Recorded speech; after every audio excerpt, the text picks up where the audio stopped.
to Game on News Central TV. I am Udoka Njoku. There's a whole lot to talk about right here in the world of sports, and we'll be kicking off with grassroots football. We will also look at what's happening in the Nigeria Premier Football League, the Nigeria Women's Football League, everything happening right there in Europe, talking about the EPL, the Bundesliga, and there's something happening right there in France as Kylian Mbappe has missed a penalty for PSG taking on Rennes right there in France, amongst other things we'll be talking about right here on the show. And remember, you can also watch live on YouTube and all our social media handles, and do subscribe to our YouTube channel at News Central TV.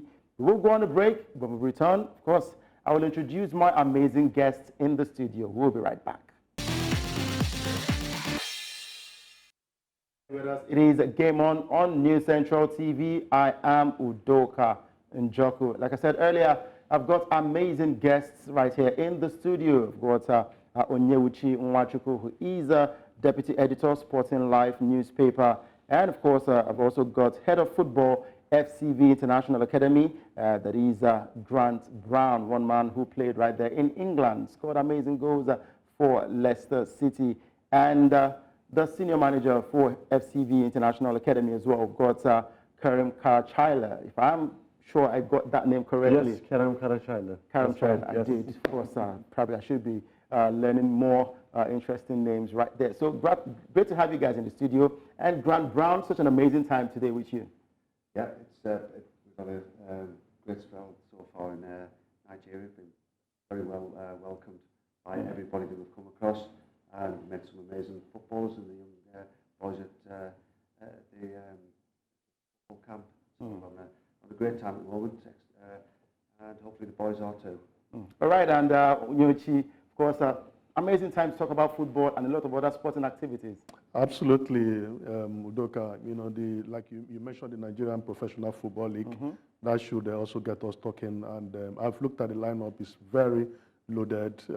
Particular interest is the case of Osai Samuel, who escaped, narrowly being punished by the FA in Turkey. Yeah. You know, it's quite loaded, and I think the Super Falcons too, and the Bayana of South Africa. You know, it's going to be a very tough game on Friday. You know, these are things that will tickle your interest, and of course we have our guest here, and we want to ask them some, very, very interesting questions. Definitely, talking about asking them interesting questions. Let's start off with grassroots football development. Now we have top coaches from UK-based FCV International Football Academy, and they are currently in Nigeria for about the second phase of searching for interesting football players, scouting these talents and nurturing them. And this is the second FCV Gladiator Camp with the sole aim of identifying talents among students at the one-week clinic taking place in Lagos from April 1 to the 5th. Now, according to the head of marketing of FCV Academy, Sam Nichols, top outstanding players will be selected for scholarships at the academy in the UK, while the participants at the camp will be taught the basics of the sport, while also admitting that some Nigerians have been part of the academy in the UK. Now, the coaching crew will be led by former Leicester City star Grant Brown. Now, Brown joined the FCV International Football Academy in 2016 and has since assumed the role of head of football. And in this capacity, Brown also oversees the comprehensive football program at FCV, assuming the dual responsibility of coaching the CAT1 squad competing in the Association of Colleges Premier League, which is the highest level of youth football outside the professional game in England. And for Kerem, who is the senior manager of the team, I'd like to ask you, you've been in Nigeria for a couple of days now. What would you say about the talents that you've seen when it comes to football in the country? Yes, it's the third day that we are in Nigeria, and first of all, I would like to say thank you to all Nigerian people because they have been so kind and so helpful to us since we've been here. When we say about talents, I would like to say it's something else. It's something else in this country. We have seen lots of, we have been into lots of countries before, but here in Lagos, it's something else. It's very different than the others. And also what I would like to say about that is the parents here. Whatever I've seen on the camp is, the parents are really supporting the boys. and which is very, very, very good for the boys. And the sport is the most important thing on the football, as you know. Yeah. Let me take this to Grant now. We'll talk about football, we'll talk about sports and education. And it comes to a time when a lot of people do not really give cognizance to education. They pay more attention to the sports. So what is FCV Academy doing to ensure that we have that balance between sports, football to be precise, and education? We have very good education providers at Loughborough College and also as SCL, which is another education provider. They're fully supported by all the residential staff that we have at the academy and also the coaches. So we encourage them to do their work. If they need to miss a session, we don't let them miss a session, but if they need to miss a session to catch up on the work, we encourage them to do that. But the football side of it is what my passion, and we give them as much support as we can on the football field. We have high-level coaches, and we believe that the FCV International Football Academy can offer all boys, particularly these boys in Lagos, the full package of football with education, but also with the welfare side of it as well. All right, Onyewuchi. Yeah, Brian, I'd like to welcome you to Nigeria. It's a beautiful country.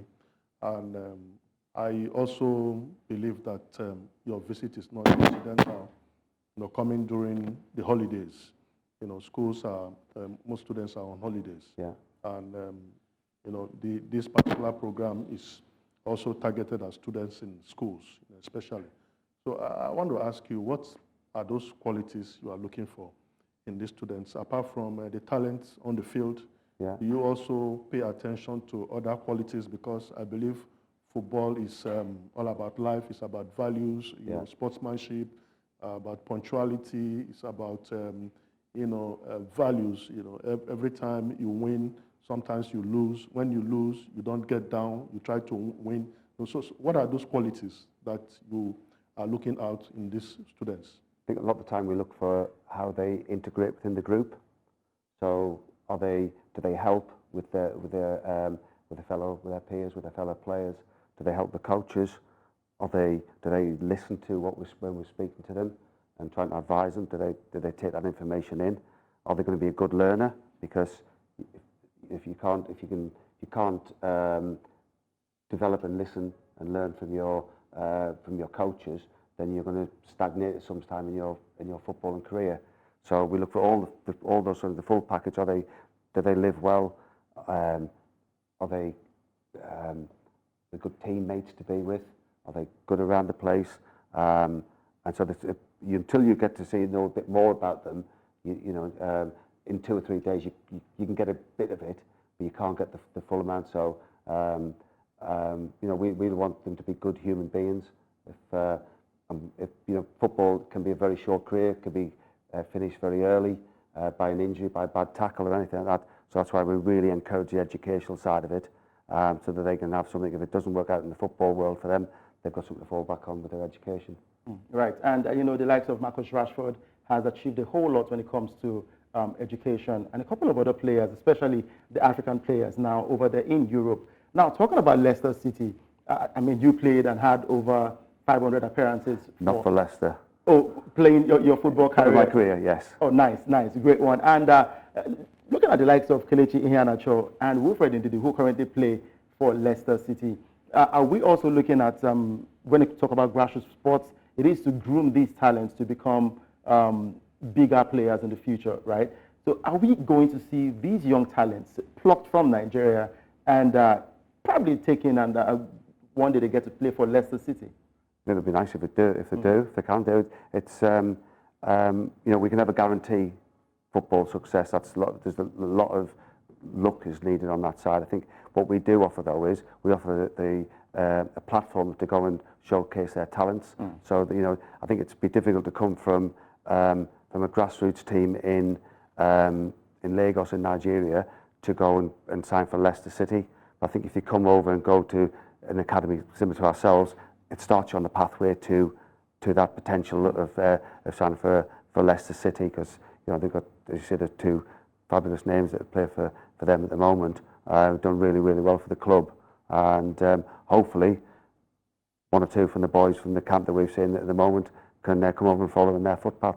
Nice. Do you want to tell us about some of the training facilities that we'll get to see with FCV and also the partnership with the talents in Lagos? Yes, at FCV Academy back in UK, we have got a 11-a-side pitch with the training pitch, and then we have got a swimming pool, we have got sports hall, we have got on-site accommodation, which is very important for the boys, because when the accommodation is on site, they don't travel to somewhere else, and they are gaining time, and we are asking them to spend that time on the trainings, which is very important for their development. Yeah.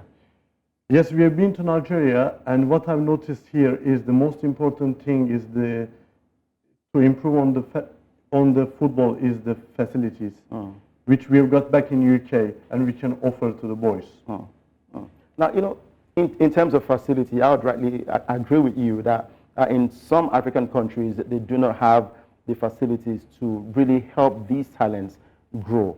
But when you watch them play football, you can also believe that they have amazing talents. So what else can we do apart from building these facilities? Because a lot of these young lads want to leave for greener pastures to play football. So what else can we do apart from improving on the facilities here in Africa? I think it's having a system with your coaches that to help develop the coaches as well.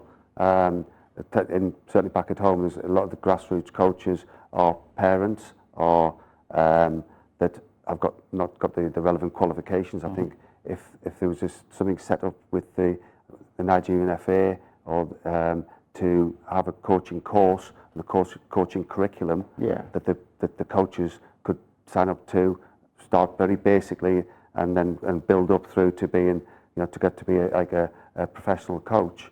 I think that will help the grassroots football in general. That the standard will rise because the boys are getting taught from a younger age good habits and good tactical knowledge and tactical nous. You know, I'm sure FCV International Academy has a lot of success stories. So I'm sure you want to take us through on that. Yeah, we've got plenty. We've got at the moment we've got 2 lads training and playing with Notts County, who are in the League 2 in England, which is a good standard, really good standard.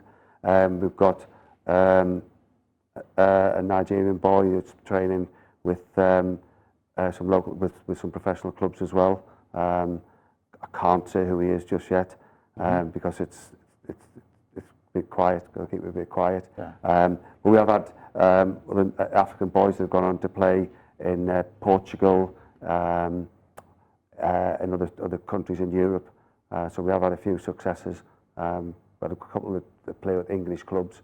But it's a tough environment. It's a tough industry to get into, and we pride ourselves that we've got those successes. But sometimes the success is getting boys through their education, getting boys to American universities, getting into English universities, and continue their education while still playing football. But that's success for us as well. All right. Yeah, Brian, I don't know if you have been to other parts of Africa. Have you, apart from Nigeria? Yeah, I've been to South Africa and I've been to Zimbabwe. Oh, okay. You've not been to West Africa, like Senegal, like Ghana, like Mali. I just wanted to ask you what you have seen in these other African countries, vis-a-vis the players in Europe, because we believe that, like the Brazilians, we are gifted in football. Like your country in England, you are taught how to play football. That here we have the talent, but maybe we don't have the facilities, the discipline. That's what is lacking. So I want to ask your opinion about this this issue. The discipline, I don't think is that much of an issue with the boys that we've experienced from Nigeria. They've all been good lads, good discipline, good footballers. So I don't think the issue with is as much with that is opportunities. I think it's typical for them. It's tough over here. The facilities, as we've mentioned. I think some of the football that we see at the moment, the pitches that we're playing on aren't anywhere near the standard of pitches that we get in the UK. and some of the football that's being played on these pitches is fantastic. So you hope, or you think that when they go and play on better pitches, their talents are just going to shine even more. And Kerem, I mean, before I let you guys go, like we all agree that talent's right here in Nigeria. Would you want to give us a number of players? Have you selected anyone at all to leave the country? Yeah, I think we have already selected 2 of the boys. They are really good, and we have been following them since we came here. This is the 3rd day. We will carry on following them tomorrow and Friday as well, and then we will make the decision on them. Nice. And I also want to touch on one thing, because there's a tendency, Brown, when players get to leave a certain environment where things are not really working out for them, there's a tendency that they just might want to switch nationalities, pledge allegiance to another country. Yeah. Say, for example, a couple of Nigerian players who are yearning to play for the 3 Lions of England, and we know how packed the talents we have right there in the English national team. It is quite difficult for some of these kids to break into the national teams. What would you say about players who want to switch allegiance to another country?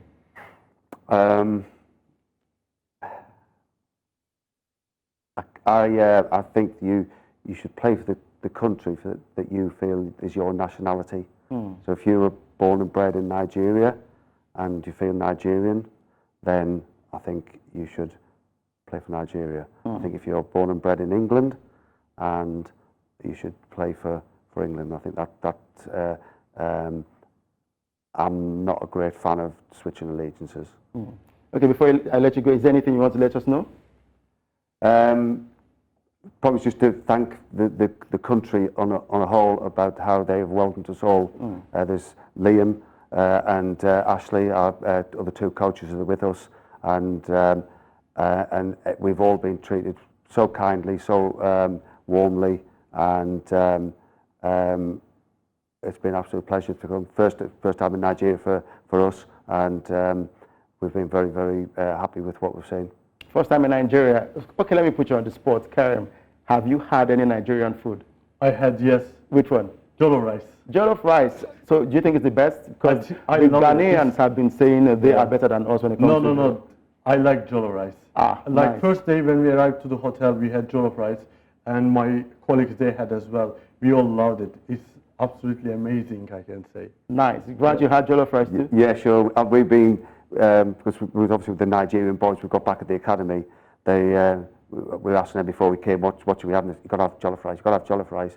So I couldn't wait till we landed here. I had some on the plane over, because that was one of the options on the meal. So I had that, loved it. I've had it again since, and yeah, big fans. We're going back, big fans of jollof rice. Can I suggest one more food to you? Yes, please. You should try eba. Eba, it's Gary eba. I think I've been told eba and soup today, yes. Oh, nice. Yes. So you should try it. And pounded yam. Pounded yam. Pounded yam with a goosey soup. Okay. Yeah. Well, we have our colleagues that are helping us while we're here, and I'm sure they'll know what that is, so they can remind us. Thank you very much, Kerem, Thank you so much. Of course, Grant for joining us today, and we look forward to more amazing partnership, and also hoping that these talents can definitely grow and become great players, beat the likes of Lionel Messi, Cristiano Ronaldo, Rashford, and the Bellinghams of this world. Absolutely. Thank you very much for joining us. Thank you so much. All righty, we'll go on a quick break, and when we return, there's still a whole lot more to talk about right here on the show, Game On News Central TV. We will be right back.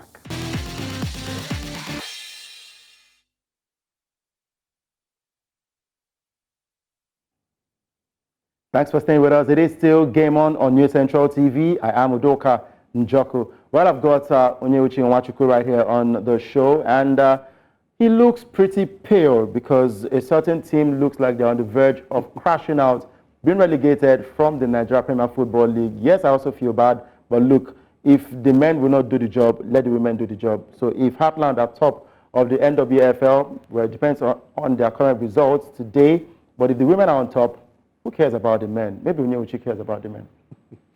It's really sad, Udoka. You know, we are saying it. 23 points out of 27 matches. Out of these 27 matches, Heartland won 4 games. You know, this is woeful. It's abysmal. You can't imagine the kind of performances that this team has put out there in this professional league. And to even imagine that the coach, the standard practice is if the coach is not doing well, he's shown the way out. You bring in a new coach that is going to introduce fresh ideas. Perhaps things can turn around for them. But along the line, before Christmas, they brought in Kennedy Boboye. I remember one of the games he went to Ibadan and he got a draw. And all of a sudden, we heard that he has been asked to leave barely a month after, and the same coach was asked to return. And this is where Heartlanders found themselves, permanently rooted at the bottom of the league. Yeah. So when they say the heart touch ground, that's what it means right there in the NPFL. Talking about that, let's go straight to the results of games played earlier today. Some games have just been concluded, and Aqua United, another team that has been struggling in the NPFL, they lost earlier today, and they lost to Doma United by a goal to nil. Abia Warriors defeated Plateau United by a goal to nil. Bayelsa United defeated Heartland of Owerri by a goal to nil. And it was a huge win for Enugu Rangers, beating Sunshine Stars by 2 goals to nil. And Enyimba, a 5-star performance from that team, beating Kano Pillars by 5 goals to nil. And it was 1-1 between Sporting Lagos and the Lobby Stars. Bedell Insurance lost at home to Niger Tornadoes, and Shooting Stars defeated Kwara United by 2 goals to nil. Onyewuchi, Bedell Insurance, at some point last season, they felt like they were firing on all cylinders. Something has gone wrong with the club this season. Yeah, that's a typical Nigerian Premier League club. One season they do so well. Then the second season, the players want to leave. Players get offers here and there. Some in Rwanda, some in South Africa, some in North Africa. They just want to earn more. And if you cannot guarantee the players more money, they will leave. And that's what has happened to Insurance of Benin. So they just need to look at ways. And I think the onus is on the management too, to start looking for ways of reinforcing the team. If you have star players who want to leave, you can't stop these players from leaving. True. You must start grooming players. You don't wait till they leave before you start running helter-skelter to get players. Start getting players, and that is the reason a lot of people are clamoring for very sound academies. You groom your players, the style, you want them to play, the philosophy, and when some of these star players leave, there's a smooth transition. It was even worse for them today. I was looking at the statistics. It was 3-0 at a point. Yeah. At home at the Samuel Ogbomoja Stadium, they had to rally around to score that consolation goal. These are not the best of times for Insurance. Definitely not the best of times for Insurance. They are not even insured in making the top 5 in the NPFL. And with that, let's look at the table. That is the top 6 of the teams in the NPFL table. Enugu Rangers, with that beautiful win, they remain top of the NPFL with 51 points after their win earlier today. And Enyimba, with that 5-0 win over Kano Pillars, they are on 2nd position. And better on goal difference, better than Lobby Stars, Enyimba with 48 points in 2nd position. Lobby Stars, 3rd position, 48 points. Remo Stars, 46 points in 4th position. And Plateau United comes 5th with 44 points in the 5th position. And Shooting Stars, 6th with 43 points. Remo Stars, they want to either win the league this season or ensure that they qualify for the CAF Champions League. Yeah, they have made a bold statement. I was reading the interview granted by the coach, Ogumodede, and he was saying that the draw they got at Doma United. I'm sure that match was played yesterday. I'm sure he knew that Rangers and Enyimba would certainly win their games, which they have done. Yeah. It was ruining the opportunity of the missed 3 points that they should have gone at Doma United. And these are coaches, clubs that have made their statement very boldly. And starting from the past 2-3 seasons, Remo Stars have been very consistent. Yeah. And the reasons are not far-fetched. They have built a structure. They have facilities, so players are attracted.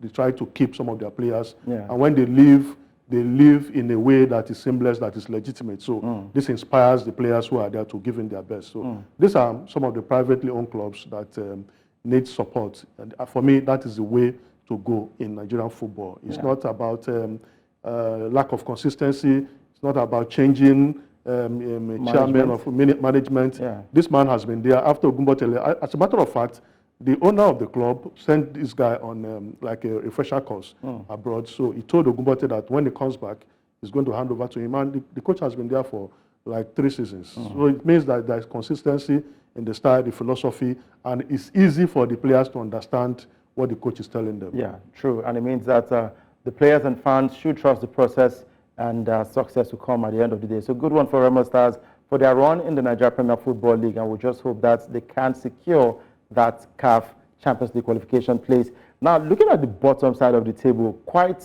amazing to see the kind of teams in that zone. Rivers United on 17th position. There is Aqua United, Heartland of Owerri, Gombe United, Kwara United, and of course, Bayelsa United.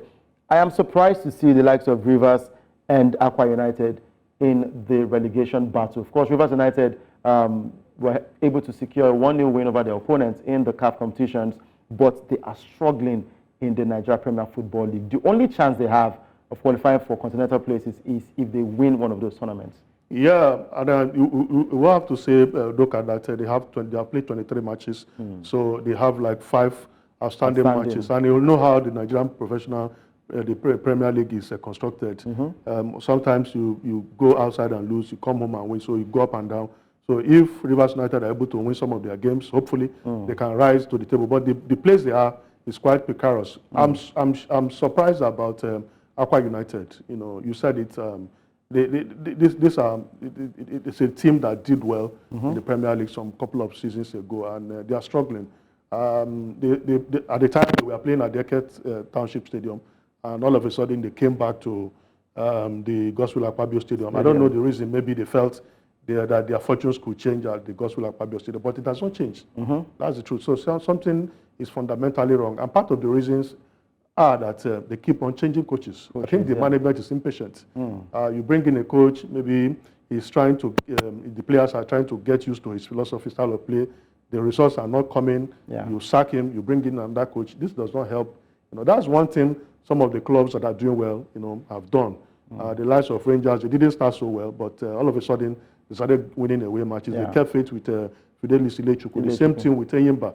Enyimba did not start so well too. At the time, Remo gave them a run for their money, but they kept faith with the technical crew. Sometimes you need to allow the coaches, you know, some time to prove what they are capable of doing. So I really don't know how our senior colleague Paul Bassi is going to, you know, navigate his way out of this situation. I just hope that things can work out for Aqua United and they don't get relegated from the Nigeria Premier Football League. From there, let's go straight to the women's side now, talking about the Nigeria Women's Football League. After match day 12, interesting games played earlier today. Dana's Ladies and Adamawa Queens played at a goalless draw. Nigeria Rattles beat Royal Queens 3-0. Confluence Queens beat Heartland Queens 2-1. Ekiti Queens defeated Edo Queens 1-0. Sunshine Queens lost to Rivers Angels by a 0-0. It was Delta Queens beating Bayelsa Queens by a 0-0. And these are the games that went down in the Nigeria Women's Football League, and quite amazing results, I must say. Delta Queens beating Bayelsa Queens 1-0, and Rivers Angels also doing well. So some of the male teams, their female counterparts are doing way better than them. And last week I said, it just boils down to the fact that the problem is not with the Football Association. Probably the problem is with the players and the management of the male side. Yeah, I think partly, you know, clubs like Rivers Angels, Delta Queens are well funded, so you expect that the motivation should be high. They should be able to get the best players that the country has to afford. Then you also think that the stakes are higher in the male league. You know, there's a lot of preference, a lot of priority, a lot of money pumped in, so there is a lot of interest. You know, people, some club chairmen want to win at all costs, so they go all out to get the results to impress their principals. These are the governors who pump in a lot of money. So I think that is also part of the problem. But we need to really commend the organizers of the Nigerian Women's League. A new board. Yeah, a new board. You know, along the line they had issues, and they've been able to resolve those issues. In the past, we had so much walkovers, clubs not being able to honor their matches even at home. But that is quite that has been relegated to the background, and I hope it continues, because these women have given us a lot of joy.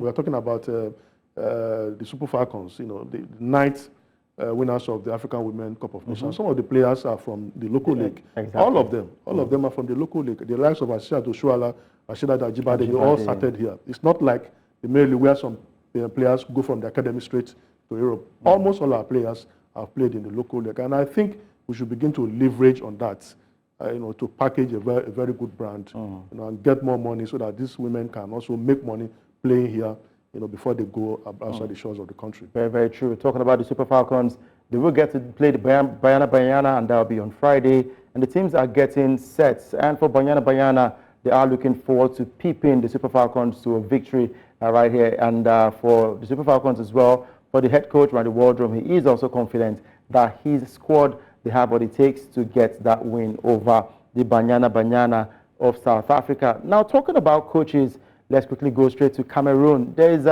been controversy from the World Cup to the Nations Cup, now to the appointment of a coach. The first time we heard about an issue in Cameroon football was between the former manager, Rigobert Song, and the goalkeeper, Onana, who was told to leave camp. Now, he later came back and said he was going to play for Cameroon at the AFCON tournament, and he just felt like he shouldn't have come at all. After the tournament, a clash between Eto'o and the coach. Now we hear that the coach has been fired, and today, controversially, the coach has been appointed in Mark Brys as the new head coach, and it has thrown the whole of Cameroon football into confusion.